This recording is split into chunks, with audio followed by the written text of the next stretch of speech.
হাতে বন্দুকের বদলে সুইপিং স্টিক নিয়ে দেব। Hi, this is Hastolipi originals.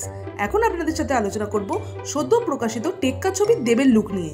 এরকমই বাংলার সমস্ত সিরিজ এবং সিনেমা সংক্রান্ত আলোচনা শুনতে এবং রিভিউ পেতে আমাদের এই চ্যানেলটা ফলো করে রাখুন। আর আমরা কিন্তু শর্টসে টলিউড এবং বলিউডের বিভিন্ন আপডেট আপলোড করছি, সেগুলোও কিন্তু দেখতে মিস করবেন না। তাহলে চলুন ভিডিওটা শুরু করছি। Hastolipi originals, the ultimate filmy dose. বন্দুক নয়, সুইপিং স্টিক ধরে আছে দেব, এরকমই পোস্টার ডিজাইন করা হয়েছে টেক্কার। সাদা মাটা পোশাকে নিতান্ত ভদ্র ও শান্ত ছেলে হিসেবে ধরা দিয়েছে দেব। গলায় কালো কার্ড বাঁধা দেব যেন এক নিম্ন মধ্যবিত্ত চরিত্র হয়ে উঠেছে এই পোস্টারে। নিপাট ভদ্র নিম্ন মধ্যবিত্ত এই চরিত্র কি করে কিডন্যাপে পরিণত হয় তা জানার জন্য এই পোস্টার কৌতূহল তৈরি করেছে। পোস্টারে দেবের চরিত্রর নাম যে ইকলাক সেটা প্রকাশ করা হয়েছে।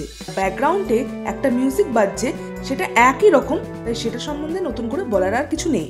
তবে পোস্টার দেখে এটা বোঝা যাচ্ছে যে দেবের চরিত্রটা ভীষণই গ্রাউন্ডেড হতে চলেছে। পোস্টারে দেবকে চোকার মেনশন করা হয়েছে। সব মিলিয়ে এই পোস্টারটা দেখে আমি অবাক হয়েছি। আপনাদের কেমন লাগলো এই পোস্টারটা অবশ্যই কমেন্টে লিখে জানান। আর আমাদের এই ভিডিওটা লাইক করতে মিস করবেন না প্লিজ।